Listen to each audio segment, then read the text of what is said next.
Hello friends, welcome back. मैं हूं Mahesh Gurjar from education IT and game programming education.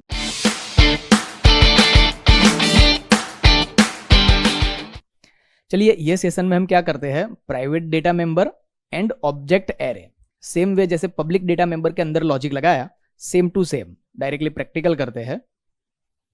Start.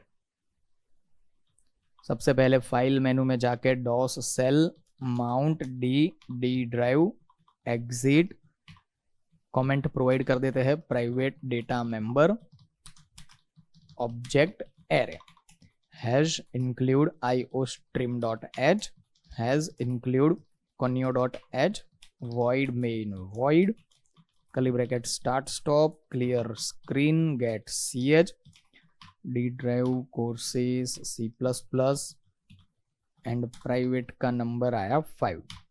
चलो, सबसे पहले एवरग्रीन क्लास के 3 एग्जांपल समझते हैं। Class circle curly bracket start stop private integer x y and radius.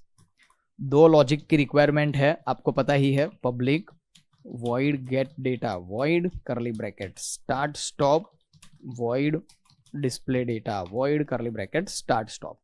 अंदर का लॉजिक भी आपको पता है, तो c out enter value of x, c in x, c out enter value of y, c in y, c out enter value of radius, c in radius.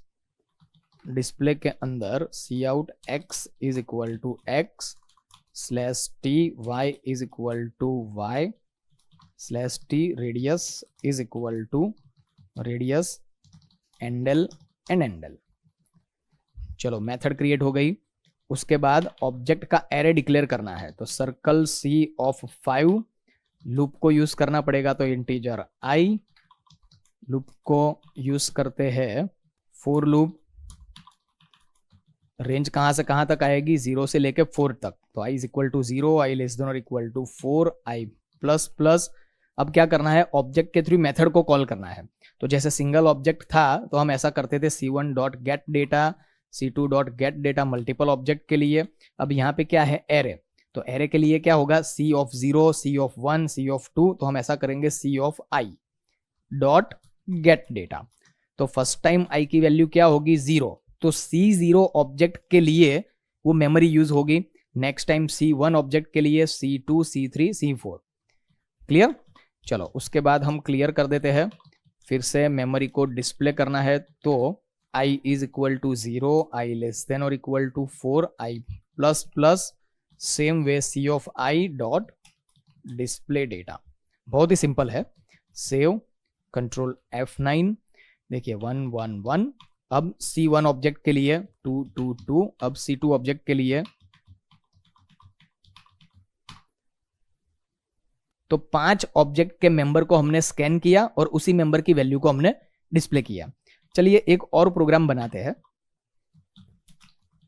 Private data member object array hash include iostream.h has include conio.h void main void curly bracket start stop clear screen get ch save d drive courses c++ and private का number आया 6, private 6। एक class create करते हैं matrix. तो matrix के लिए as a data member हमें क्या लेना पड़ेगा, 2 डायमेंशनल एरे, तो इंटीजर a 3 क्रॉस 3। तो ये मैट्रिक्स को स्कैन करना है और डिस्प्ले करना है, तो void get data, नाम ऐसा भी ले सकते हैं हम, get matrix and void display matrix। चलो, अंदर का क्या लॉजिक होगा वो आपको पता है। मैट्रिक्स के लिए 2 लूप का यूज करना पड़ेगा, तो integer i and j। For loop first dimension कहां से कहां तक है, 0 से लेके 2 तक, तो i लेस देन और equal to 2, i plus plus, और सेकंड डायमेंशन भी सेम ही है, तो उसके अंदर जाके j is equal to 0, j less than और equal to 2, j plus plus. अब स्कैन करना है, तो c out enter value, c in a of i and j, ये सारे लॉजिक सी प्रोग्रामिंग में मैंने कवर किए हैं। चलो डिस्प्ले के लिए भी दो लूप का यूज करना पड़ेगा, i and j. For loop i is equal to 0, i less than और equal to 2, i plus plus. Second dimension के लिए भी same to same, j is equal to 0, j less than और equal to 2, j plus plus. And display के लिए यहाँ पे c out a of i j, उसके बाद एक स्पेस प्रिंट करना है, तो डबल कोटेशन के अंदर एक स्पेस देन सेमीकोलन। जैसे ही j का लूप खत्म हो जाता है तो मैट्रिक्स फॉर्मेट में डिस्प्ले करने के लिए वहां पे हमें एक देना पड़ेगा एंड l। और जैसे i का पूरा लूप खत्म हो जाता है तो उसके बाद एक और एंड l प्रोवाइड करते हैं, सी आउट एंड l। सेव। चलो दोनों फंक्शनलिटी क्रिएट हो गई।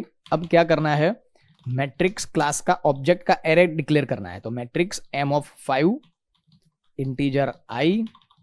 चलो for loop i is equal to 0, i less than और equal to 4, i plus plus.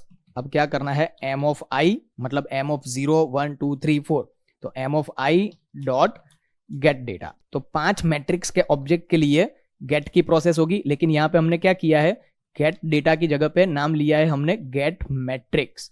और यहां पे भी एक ऑप्शन यूज करते हैं, जैसे ही स्कैन हो जाता है तो 2 बार न्यू लाइन प्रोवाइड करते हैं तो पता चले कि भी सेकंड मैट्रिक्स आया। अब यहाँ पे क्या करना है, हमें गेट डेटा की जगह पे यूज करना पड़ेगा गेट मैट्रिक्स। सेव। चलो ये 5 मैट्रिक्स स्कैन हो गया, उसके बाद क्लियर स्क्रीन। देन फिर से 5 मैट्रिक्स को डिस्प्ले करना है, तो 4, i is equal to 0, i less than और equal to 4, i plus plus and then m of i dot display data. अब हमें क्या करना है, जैसे ही एक मैट्रिक्स डिस्प्ले हुआ उसके बाद गेट ch फंक्शनलिटी को यूज कर लेते हैं। तो जब तक कोई कैरेक्टर प्रेस नहीं करेंगे तब तक नेक्स्ट एग्जीक्यूशन नहीं होगा। चलो सेव, कंट्रोल F9। एक एरर है, क्या है देखते हैं, display data is not a member of matrix. तो यहाँ पे देखो हमारे मेथड का नाम डिस्प्ले डेटा नहीं है, डिस्प्ले मैट्रिक्स है। तो सेव, कंट्रोल F9।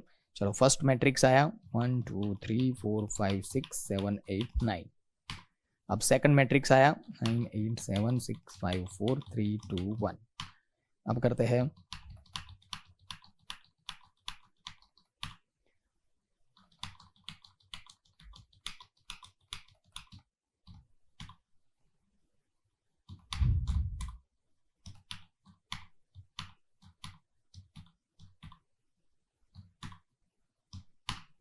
चलो ये फर्स्ट मैट्रिक्स गेट ch है, इसलिए एक एंटर प्रेस करना पड़ेगा या तो कोई भी एक की प्रेस करनी पड़ेगी। Second matrix, third matrix, fourth matrix and fifth matrix. Simple. तो फ्रेंड्स यही कॉन्सेप्ट के आपको 5 क्लास के साथ प्रैक्टिस करनी है। मिलते हैं नेक्स्ट सेशन में।